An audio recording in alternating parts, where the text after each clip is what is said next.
Hello दोस्तों, welcome back. तो यार आज हम लोग रिलेटिव मोशन का दूसरा वीडियो पढ़ने वाले हैं। और इससे पहली वाली वीडियो हम लोगों ने जो भी फील ली थी रिलेटिव मोशन की, रिलेटिव मोशन होता क्या है, अब उसी फील को हम लोग मैथमेटिक्स में कोड करने वाले हैं, यानी कुछ फॉर्मूले बनाने वाले हैं। और मैथ में हम लोग वेक्टर का इस्तेमाल करने वाले हैं। वेक्टर का आपको वेक्टर आना चाहिए भाई साहब, अगर रिलेटिव मोशन के सवाल आपको करने तो वेक्टर आपको आना चाहिए। तो हम लोग वही करने वाले हैं, वेक्टर में अपना रिलेटिव मोशन को हम लोग कोड करने वाले, जो भी हम लोगों ने फील की बात करी थी।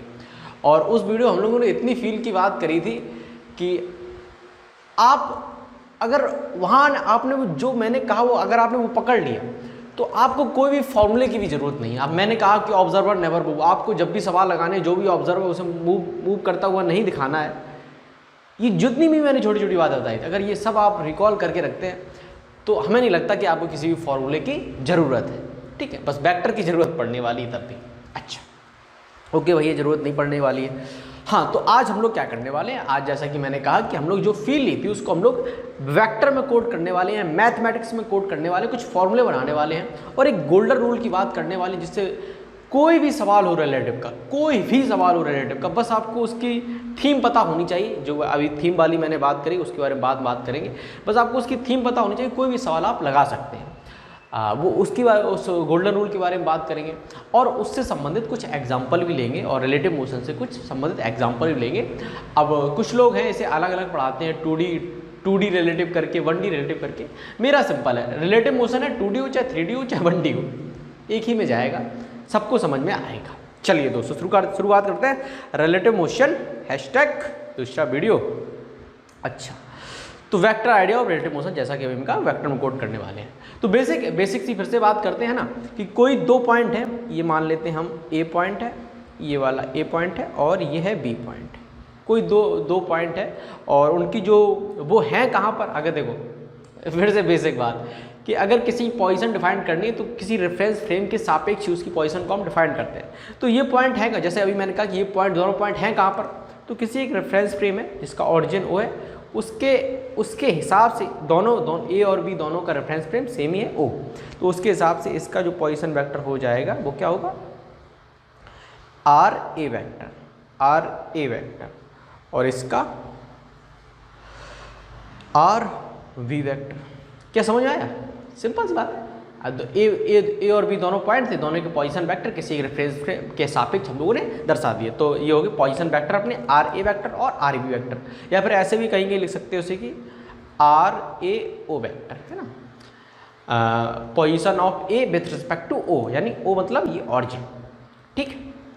अच्छा भैया, अब सवाल आपसे ये किया जाता है कि ए पर बी के रिस्पेक्ट में एक ही पोजीशन बताओ, यानी कि आपसे सवाल किया जा रहा है कि R position of A with respect to V, यानी बी पर बैठकर एक ही पोजीशन बताओ, वी के हिसाब से एक ही पोजीशन क्या है।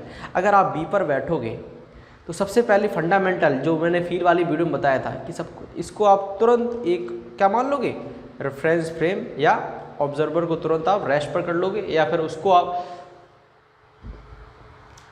मैंने एक लाइन बोली थी कि जहाँ से ऑब्जर्वर खड़ा होता है वहीं से लाइन शुरू होती है। तो जहाँ से ऑब्जर्वर खड़ा होता है वो अपने आप को ऑरिजिन कंसीडर कर लेता है। जैसे ही आप वी के ऊपर बैठे, आपने वी को ऑरिजिन कंसीडर कर लिया। अब एज ए ऑरिजिन, यानी आप अपने आप में एक रेफरेंस फ्रेम है, उसके हिसाब से ए कहाँ पर है भाई साहब, ए है, मैं पेन चेंज कर लेता हूँ, थोड़ा फैंसी लगेगा। वी के हिसाब से आपको ए इधर दिखाई देगा। क्या बी के हिसाब से B as a reference frame, क्या ए की पोजीशन वेक्टर मैंने सही करी है भैया? बिल्कुल सही करी है। तो ये क्या हो जाएगा, ये जो पोजीशन वेक्टर ये क्या बताएगा, position of A with respect to B. I am right? हाँ बिल्कुल सही है, बिल्कुल सही है। अच्छा, अब पिक्चर में थोड़ा जूम आउट हो जाओ, मतलब थोड़ा जूम ऊपर से देखो, इस पिक्चर में पूरा ऊपर से देखो। क्या ये आपको कहीं ना कहीं ऐसा, मैं दोबारा बना देता हूँ, ठीक है, आपको दिख रहा है, चलो मैं दोबारा बना देता हूँ, ये लो और ये लो, ये रहा। क्या ये फील आपको ट्रायंगल लॉ वाली नहीं दे रही? Triangle law of vector law of addition का ट्रायंगल रूल है ना, वेक्टर लॉ ऑफ एडिशन का ट्रायंगल रूल वाली फील दे रही है दोस्तों, ये वही है। तो क्या इसमें हम इस्तेमाल कर सकते हैं, इस वेक्टर में ये वेक्टर जुड़ा है और ये इसका रिजल्टेंट होगा, यानी कि यानी कि दोस्तों मैं यहाँ लिखना चाहूँगा, कहाँ लिखूँ कि R A vector is equal to plus R B vector is equal to R A vector. ठीक है, क्योंकि ये इसका हेड, इसका टेल और इसका टेल टू हेड, तो ये रिजल्टेंट होगा आर ए वैक्टर। बेसिक सी बात है। तो R A with respect to position of A with respect to position of B is equal to R A vector minus R B vector, यानी position of A vector minus position of V vector. ठीक है, okay जी। हाँ, तो यहाँ पर लिख देता हूँ कि यहाँ पर जो आर ए है वो position of A with respect to O है, और आर वी है जो position of B with respect to O है, और आर ए वी है position of A with respect to V. ठीक है, ये है। तो ये अपना एक बहुत सुंदर सा एक रिजल्ट आ गया जो कि हम लोगों ने फील से भी निकाला था, है ना। माइनस माइनस हम लोग कुछ कर रहे थे कि ये श्याम यहाँ पर खड़ा है, हाँ श्याम वाला नहीं आइडिया लेते हैं, ले लेते हैं। वैसे आपको पता है यार ये फॉर्मूला बिल्कुल सिंपल सा है, मैं दोबारा एग्जांपल नहीं लेना चाहूँगा। हाँ, पर उसके लिए आप सोच सकते हैं कि आर ए वी लिखा है, अगर आर ए मतलब position of A with respect to B, तो इसे हम लोग minus position of B with respect to A लिख सकते हैं, है ना। ये तो आपको पता ही होगा, सिंपल। इसको मैं ऑब्जर्व करा देता हूँ। मान लीजिए आप वहाँ खड़े हैं, मैं यहाँ पर खड़ा हूँ, मैं, आपका नाम श्याम है, तो ये 5 मीटर की दूरी हम लोगों के श्याम और मेरे बीच में 5 मीटर की दूरी है। मुझसे कोई पूछता श्याम कहाँ खड़ा है, तो मैं कहूँगा इस तरफ खड़ा है 5 मीटर की दूरी पर। जब श्याम से पूछा जाता है कि पंकज भैया कहाँ खड़े, तो कोई श्याम कहेगा इस तरफ है 5 मीटर की दूरी पर। यानी कि मैग्नीट्यूड दोनों का सेम है, पर डायरेक्शन चेंज हो रही है। रेफरेंस फ्रेम बदलने पर डायरेक्शन चेंज हो रही है। ऐसे ही जब ए से बी ए को देख रहा था तो पॉजिटिव था, बी ए को देखने लगा तो नेगेटिव हो गई। ओके, सिंपल है। चलिए, 2 चीज़ें निकल आई। अच्छा, अब जैसे हमारे पास ये रिजल्ट आया आर ए वी, यानी कि position of A with respect to B is equal to R A minus R B. अब इसको हम लोग डिफ्रेंशिएट कर देते हैं, तो डिफ्रेंशिएट करेंगे R A V is equal to D R, मैंने लिखा है ना, D R upon D T, time के सापेक्ष डिफ्रेंशिएट करेंगे दोस्तों, टाइम के सापेक्ष। तो ये क्या आ जाएगा दोस्तों, velocity of A with respect to V is equal to velocity of A minus velocity of B. ये भी आपका एक फॉर्मूला है। इसको एक बार और डिफ्रेंशिएट कर देंगे तो acceleration of A with respect to V is equal to acceleration of A minus acceleration of V, minus acceleration of V. इतनी आवाज़ क्यों करते हो दोस्त? ठीक है, तो ये आपके पास फॉर्मूले आ चुके हैं। अच्छा जी, ओके जी, और क्या बताने को था इसमें? ओके, अब इससे संबंधित सवाल ले लिए जाए।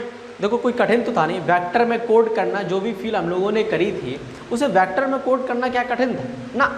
अब मान लीजिए, अब इतना आपने जान लिया कि रिलेटिव का सवाल आप अभी भी कर सकते हैं। उस वीडियो पहले वीडियो की नॉलेज से ही कर सकते हैं। जगह अगर आप एक्स्ट्रा ऑर्डिनरी है इससे भी कर सकते हैं, इस जो भी हम लोगों ने बात करी है। लेकिन थोड़ा आपको थोड़ा और मदद करी जाए कि कैसे अप्रोच करेंगे सवालों को सॉल्व करने के लिए। तो मैं एक सवाल लेना चाहूँगा कि सबसे पहले डायरेक्शन लिखना होगा कि ये नॉर्थ है, ये ईस्ट है, ये वेस्ट है और ये साउथ है। ठीक, तो सवाल ये है कि 2 बॉल हैं। एक बॉल है वो 10 मीटर पर सेकंड की रफ्तार से ईस्ट की तरफ जा रही है, और एक है 10 मीटर पर सेकंड की रफ्तार से नॉर्थ की तरफ जा रही है, टूवर्ड्स नॉर्थ, टूवर्ड्स ईस्ट। ठीक है, ये जा रही है, और ये इसको मान लेते हैं ए बॉल, इसको मान लेते हैं बी।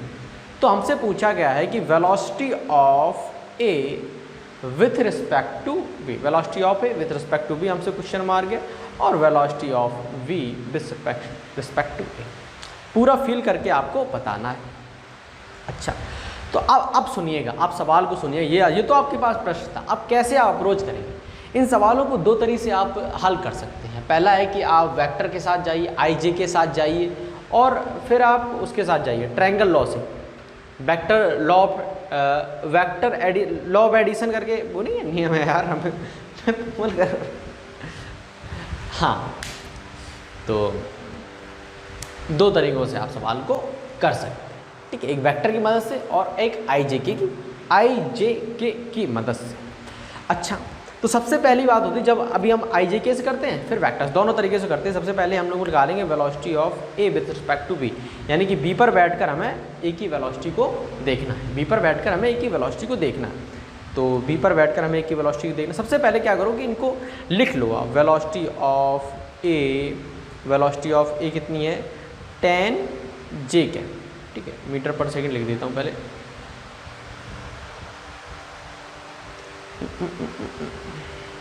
या 10J कैप लिखो, मीटर पर सेकेंड लिखना भी जरूरी नहीं है। Okay, velocity of 10J cap और velocity of V 10I cap, ठीक है। नॉर्थ साउथ से मैंने IJK में बदल लिया, मान लिया कि ये X है और ये Y है, ओके, और X डायरेक्शन में I और Y डायरेक्शन में J। अच्छा, ये आपने निकाल लिया। अब सिंपली आपसे पूछा क्या गया है, आपसे पूछा क्या है, velocity of A with respect to V, तो फॉर्मूला लगा दो velocity of A minus velocity of V, यहाँ पर रख दो वैल्यू, तो कितना आएगा, वेलोसिटी ऑफ A कितना है 10J cap minus 10I cap. इसे थोड़ा अरेंज करके रखें तो minus 10I cap plus 10J cap. तो ये आपका सिंपल आंसर आ गया। अब आंसर उसने IJK में तो पूछा नहीं था, तो आप इसका मैग्नीट्यूड निकालो। तो सबसे पहले मैग्नीट्यूड निकालो भाई। हाँ, एक मिनट, वो तो फिर निकल ही जाएगा, वेक्टर निकल आया तो मैग्नीट्यूड भी निकल आएगा, एंगल भी निकल आएगा। लेकिन चर्चा यहाँ पर ये है कि इसको ये कैसा जाता हुआ दिखाई देगा, इसको ये B को ये बॉल कैसी जाती हुई दिखाई देगी। B को कुछ ये ऐसे जा रहे थे, अब B पर कोई बैठ जाएगा, अब B तो यहाँ पर स्टिल है, ये तो A था भाई साहब, ये A से इस तरह जाता हुआ दिखाई देगा।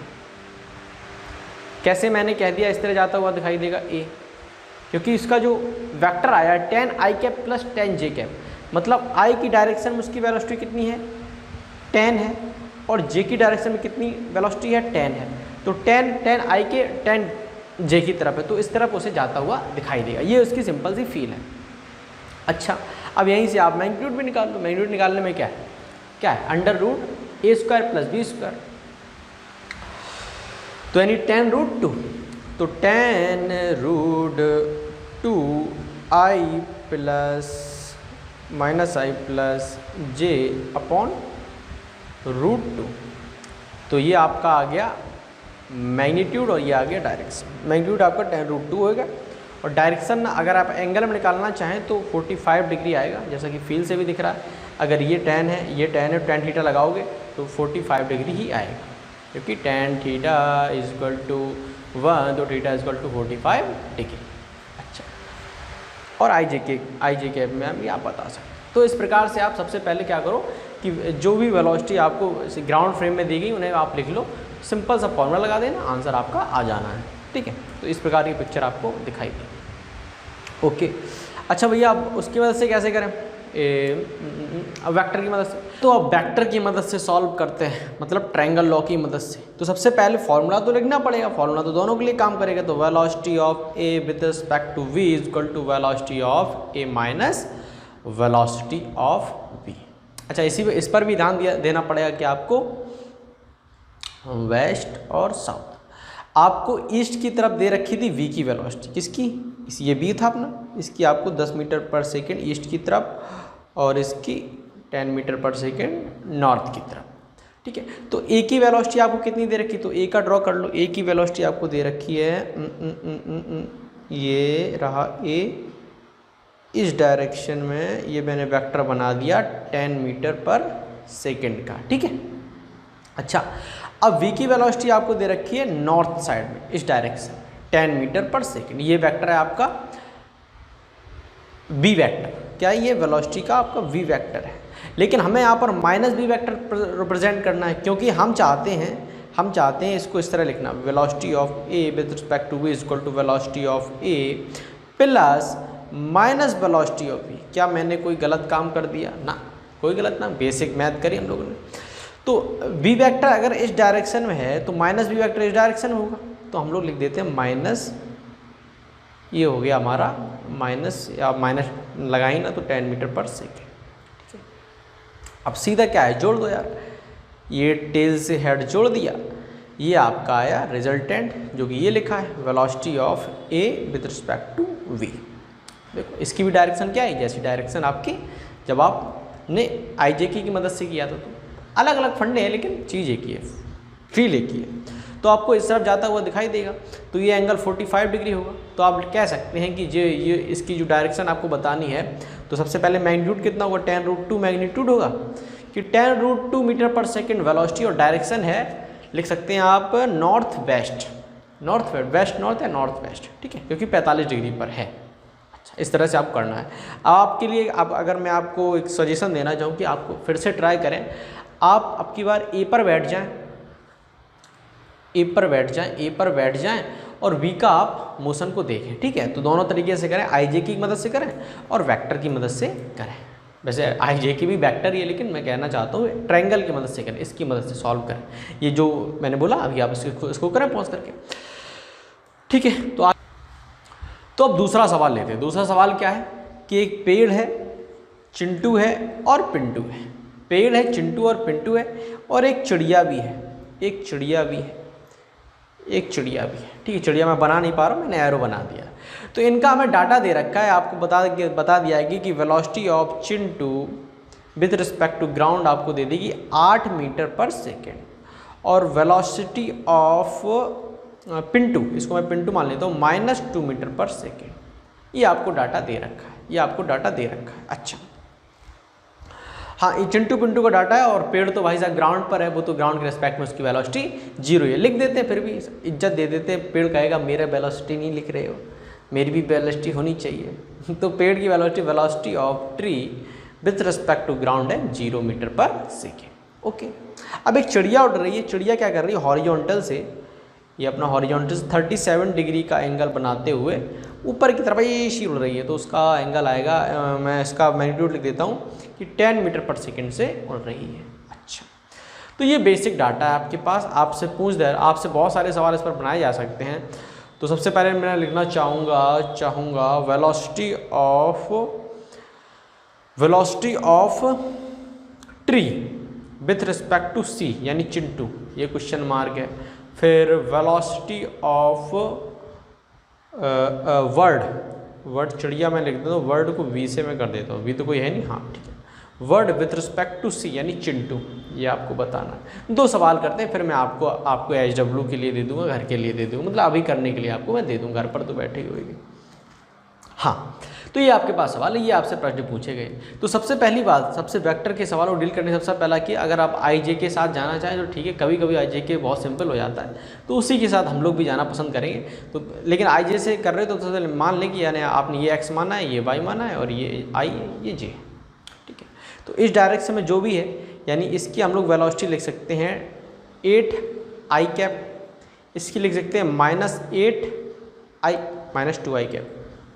-2i cap plus 8i cap. इसका हम लोग कंपोनेंट कर लें तो ये आएगा 8i कैप या 8 मीटर पर सेकेंड, और इसका ऊपर की तरफ आएगा 6j cap. 10 into 3/5 6j cap, ठीक है। कंपोनेंट करना आता है आपको। इसके मोशन, चिड़िया के मोशन हम लोगों ने कंपोनेंट कर ली। तो चिड़िया के मोशन हम लोग लिख देते हैं velocity of bird with respect to ground आपको दी गई है 8i cap plus 6j cap. IJK में हम लोगों ने लिख लिया। सवाल क्या किया गया, velocity of tree with respect to Chintu. तो velocity of tree with respect to Chintu is equal to velocity of T minus velocity of C. तो वेलोसिटी ऑफ टी कितनी है, 0 है, माइनस वेलोसिटी ऑफ सी कितना है, अरे माइनस नहीं, वेलोसिटी ऑफ सी कितना, 8 है, 8i कैप है एक्चुअली। तो -8i कैप आपको ट्री की वेलोसिटी है। चिंटू जब इस तरफ 8 मीटर पर सेकंड से भाग रहा है तो ट्री उसे 8 मीटर पर सेकंड से पीछे जाते हुए दिखाई दे रहा है। क्लियर बात है। फॉर्मूले के साथ जाएंगे, फील से भी कर सकते हो, कोई बुराई वाली बात नहीं है, फील से भी कर सकते हो। आपको अच्छा चिंटू इस तरफ 8 मीटर पर सेकंड से भाग रहा है, चिंटू अपने आप को रेस्ट में मानेगा, यानी अगर वो चिंटू 8 मीटर पर सेकंड इधर ही भाग रहा है और अपने आप को रेस्ट पर ही मान रहा है, यानी कि उसके लिए सारी दुनिया पीछे, उसके नीचे धरती 8 मीटर पर सेकंड से पीछे जा रही, और धरती पर ही पेड़ खड़ा है, तो पेड़ भी 8 मीटर पर सेकंड से कहाँ जाएगा, पीछे ही जाएगा। फील से भी कर सकते हो। अच्छा, लेकिन अभी छोटे छोटे सवाल है, फील से हो जाएंगे, लेकिन बाद में फील से नहीं हो पाएंगे। अब दूसरा सवाल है कि velocity of v with respect to c, यानी कि velocity of bird with respect to Chintu. तो velocity of bird with respect to Chintu is equal to velocity of bird minus velocity of Chintu. तो वेलोसिटी ऑफ वर्ड कितना है, 8i cap plus 6j cap minus velocity of Chintu कितना है, 8i cap. 8i cap, 8 से 8 cut गया, आया 6j cap. 6j cap भाई साहब, यानी कि चिंटू को चिड़िया है ऊपर जाती हुई दिखाई देगी, जे का मतलब ऊपर की वर्टिकली अपवर्ड जाती हुई दिखाई देगी। इसकी फील नहीं आई कि हाँ चिड़िया तो ऐसी जा रही थी, चिंटू सीधा भाग रहा था, चिंटू को चिड़िया ऊपर जाती हुई कैसे दिखाई देगी, कैसे दिखाई देगी। अगर थोड़ा कॉमन सेंस फील वाली बात अगर आप सामने लाएं तो आप देखेंगे कि जो हॉरिजॉन्टल कंपोनेंट है जो चिड़िया को इस डायरेक्शन में ले जा रहा है वो कितना है, 8 मीटर पर सेकेंड। कितना है, 8 मीटर पर सेकेंड। और चिंटू को भी 8 मीटर पर सेकेंड ही आगे ले जा रहा है। चिंटू भी 8 मीटर पर सेकेंड से ही आगे जा रहा है। यानी कि दोनों की जो हॉरिजॉन्टल वेलोसिटी है, जो हॉरिजॉन्टल वेलोसिटी है वो जीरो है, जैसा कि आपको ट्रक के साथ हुआ था। जब आप ट्रक को क्रॉस कर रहे थे मोटरसाइकिल से, तो ट्रक आपको रुका हुआ दिखाई दे रहा था। क्यों दिखाई दे रहा था, कि दोनों की वेलोसिटी रिलेटिवली जीरो थी। आपके हिसाब से ट्रक की वेलोसिटी जीरो थी, ट्रक के हिसाब से आपकी वेलोसिटी जीरो थी, इसलिए आपको दोनों रुके हुए दिखाई दे रहे थे। यहाँ पर भी इसकी वेलोसिटी 8 मीटर पर सेकेंड चिड़िया की हॉरिजॉन्टल डायरेक्शन में, चिंटू की भी 8 मीटर पर सेकेंड है हॉरिजॉन्टल डायरेक्शन में। तो दोनों की जो इस तरफ जो इन्हें मूव करा रहा है उस डायरेक्शन में ये इनकी वेलोसिटी कॉमन है। यानी कि चिंटू को चिड़िया इधर उधर तो जाती हुई दिखाई नहीं देगी, हॉरिजॉन्टल में इधर उधर मूव करती हुई दिखाई देगी, उसे सिर्फ ऊपर जाती हुई दिखाई देगी 6 मीटर पर सेकेंड की रफ्तार से। Feel I? नहीं आई होगी तो थोड़ी ऑब्जर्वेशन और करते हैं। आप क्रिकेट खेलो, क्रिकेट में पेज आगे है क्या, आप क्रिकेट खेले होंगे तो क्रिकेट में कभी आपने बॉल जब गई है, फील्डिंग कर रहे हो आप, बॉल किसी ने मारा हो तो आपने कैच करते समय थोड़ा ध्यान दिया होगा कि आप ऐसे कैच करते हैं। अब बॉल देखते हो, हाँ ये है ज़्यादा इनएक्ट हो गया लेकिन मेरी बात, मैं तो ऐसे ही करता था। इसलिए तो होता क्या था कि आप हमेशा बॉल के नीचे रहते हैं। जब भी आप अच्छा कैचर क्या होता है कि वो जितनी जल्दी हो सकता है बॉल की लाइन मारने की कोशिश करता है कि हाँ बॉल इस लाइन में है, और धीरे धीरे वो उतनी, मैं फिर से बताता हूँ। मान लीजिए बॉल को हिट करा इस डायरेक्शन बल्लेबाज ने, तो बॉल ऐसा गया बॉल। अब बॉल का जो ये वाला कंपोनेंट है वेलोसिटी का, मान लीजिए यू कॉस थीटा है, प्रोजेक्टाइल अभी पढ़ के आए हम लोग। तो जो अगर जो वो है क्या बोलते हैं उसे, फील्डर यहाँ पर खड़ा है तो उसे यू कॉस थीटा से यहाँ भागना पड़ेगा। जब वो यू कॉस थीटा से ही भागेगा और बॉल की वेलोसिटी तो हमेशा यू कॉस थीटा इस डायरेक्शन में रहने वाली है, हमेशा यू कॉस थीटा रहने वाली है। तो जब यहाँ से ये भागना स्टार्ट करता है यू कॉस थीटा से, और जब बॉल आ जाती है यहाँ पर, तो क्या ये कैच कर पाएगा? बिल्कुल कैच कर पाएगा, क्योंकि इसकी जो हॉरिजॉन्टल वेलोसिटी बॉल की और यू कॉस थीटा मतलब कि इस फील्डर की दोनों की सेम है। यानी कि बॉल के हमेशा वो नीचे रहेगा, बॉल हमेशा उसे दिखाई देगी, हाँ आ तो रही है, कैच। वैसे ऐसा तब हो पाता है जब बॉल ऊपर जाती है, जब बल्लेबाज नहीं ऊपर, ज़्यादा ऊपर बहुत तेज मारता है, बॉल बहुत ऊपर जाती है। ऐसा अगर वो सीधे मारेगा तो बॉल भी और हॉरिजॉन्टल वेलोसिटी बहुत होती है, एक फील्डर इतनी तेज नहीं दौड़ पाएगा। तभी ये फील आप तभी कर पाएंगे जब बॉल बहुत ऊपर जाती है। तो जब बॉल बहुत ऊपर जाती है, यानी इस तरफ उसकी वेलोसिटी ज़्यादा होती है, इस तरफ वेलोसिटी का कंपोनेंट कम होता है। तो ये वाली जो वेलोसिटी है, इसको आदमी आराम से, फील्डर आराम से दौड़ के कवर कर सकता है और बॉल को कैच कर सकता है। तो तभी आपने ये फील किया होगा, अगर आप क्रिकेट खेलते हैं तो आपने ये चीज़ फील करी होगी कि बॉल हमेशा आपके नीचे ही रहती है, बॉल हमेशा आपके नीचे रहती है। क्यों रहती है? क्योंकि उसके हॉरिजॉन्टल वेलोसिटी का कंपोनेंट और आप जिस वेलोसिटी दौड़ रहे हैं वो दोनों क्या होती है? सेम होती है। ओके, तो ये इसकी फील थी। फिर भी मैं एनिमेशन की मदद से अभी एक सवाल लूँगा बिल्डिंग वाला, तब मैं अभी समझाऊंगा। अभी बहुत सारे कॉन्सेप्ट आने हैं रिलेटिव में, लेकिन अभी आपको इतनी फील बहुत है, काफ़ी है। अच्छा, ये तो हो गया, मैंने फंडामेंटल बता दिया। अब मैं सवाल पूछना चाहूँगा, मैं आपको करने की कुछ देता हूँ कि आप velocity of bird with respect to P बताइए, पिंटू के हिसाब से बताइए। ये क्वेश्चन मार्क आपके लिए, आप खुद का ट्राई करिएगा, वेक्टर की मदद से ट्राई करिएगा या ट्रायंगल वाले नियम से ट्राई करिएगा। ठीक है, एक सवाल और ले लेता हूँ। Velocity of P with respect to T, ये तो सिंपल है तो ऐसे ही यही सवाल आप जो मैंने पूछे इनके आप जवाब दीजिएगा और ये फील वाली बात आपको समझ में आएगी क्यों उसको चिड़िया ऊपर जाती हुई दिखाई देगी। ओके जी। अच्छा, गोल्डन रूल की जो मैं बात कर रहा था कि जिसकी मदद से आप किसी भी सवाल को आसानी से हल कर सकते हैं, तो सबसे पहले समझिएगा कि मैं कहना क्या चाहता हूँ। मैं एक अच्छी सी एनालॉजी यार क्रिएट करता हूँ आपको समझाने के लिए।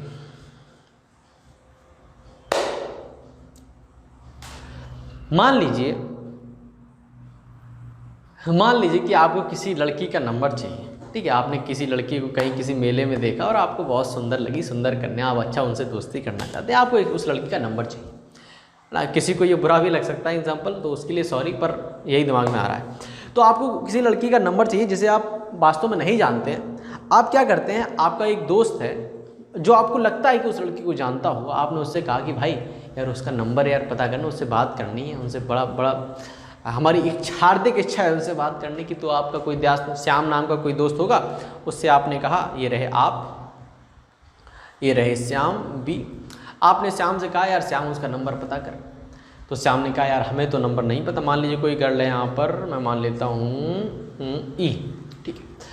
तो श्याम ने कहा हमें तो नहीं पता लेकिन मैं पता करता हूँ। श्याम ने कहा मैं पता करता हूँ। फिर श्याम पूछता है राम से। राम भी कहता है यार मुझे नहीं पता है लेकिन मैं पता करता हूँ। तो राम एक और लड़के से पूछता है जो ई के और नज़दीक, डी से पूछता है। डी कहता है हाँ मुझे पता है उसका नंबर, मुझे पता है। तो इस तरह आपने कभी ऐसा किया हो, अगर ऐसा आप सामाजिक जीवन में रहते हैं, आपने इस तरह चेन, जो इन्फॉर्मेशन की चेन है, इसको आप समझते होंगे कैसे एक व्यक्ति से दूसरे व्यक्ति के पास इन्फॉर्मेशन जाती है, दूसरे से तीसरे पर जाती है, तीसरे से चौथे पर जाती है। वही सीन यहाँ पर है। हमें ए को चाहिए था सी का इन्फॉर्मेशन, लेकिन ए को कुछ नहीं पता था सी के बारे में, कुछ नहीं जानता था, तो उसने वी की मदद ली। वी भी कुछ नहीं जानता था ई के बारे में, तो वी ने ली सी की मदद। सी भी नहीं जानता था, सी ने ली डी की मदद, डी जानता था। तो इस तरह चेन बनाकर हम लोग ने लड़की का नंबर ले लिया, उस लड़की का नंबर ले लिया, ठीक है। इस तरह ये आपने फील किया होगा। अब यही जो सिंपल एनालॉजी है ये हम लोग रिलेटिव में यूज़ करने वाले हैं। कैसे यूज़ करने वाले, मान लीजिए एक ही पोजीशन है, मैं मान लेता हूँ position of A with respect to V है 5i कैप, वेक्टर में मैं लिख रहा हूँ, वेक्टर में से। और position of V with respect to है C, with respect to C है 5i cap minus 10j cap. Okay, अब position of C with respect to D है 10j cap. Position of D with respect to G है यानी ground, वो है 0i cap, 0i cap. मैंने लिख दिया 0i कैप, 0 लिख देता तभी चल जाता। अच्छा, तो ये डाटा दिया गया है। आपसे पूछ दिया जाए कि velocity of A with respect to D बताइए, क्वेश्चन मार्क कर दिया जाए, तो आप क्या बता पाएंगे? भैया बता पाएंगे क्योंकि हमारे पास फॉर्मूला है। तो velocity of A minus velocity of D. आपको वेलोसिटी ऑफ ए पता है? नहीं पता है। आपको वेलोसिटी ऑफ बी पता है? Actually D. आपको वेलोसिटी ऑफ डी पता है? नहीं पता है। हाँ पता है, लेकिन वेलोसिटी ऑफ ए हमें नहीं पता है।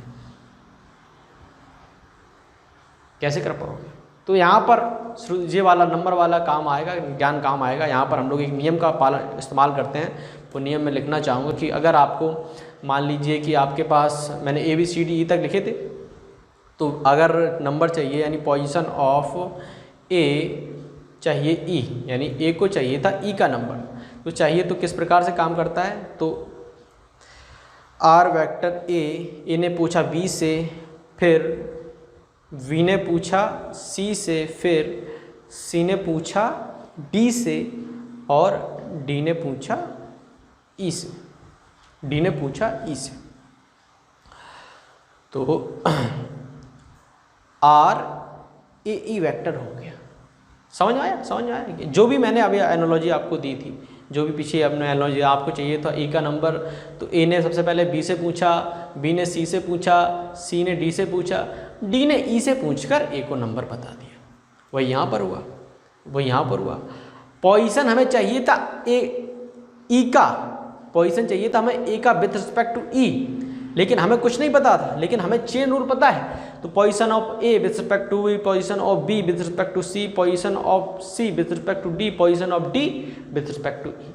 यानी जहाँ से शुरुआत हुआ है खेल वहाँ से शुरू होना चाहिए, और जहाँ पर अंत हुआ है वहाँ पर अंत होना चाहिए। बीच में कुछ भी आता है फ़र्क नहीं पड़ता, मतलब हाँ ऐसा कुछ भी नहीं आता है, रिलेटिव इन्फॉर्मेशन आती है। तो ये सिंपल एक चेन रूल है।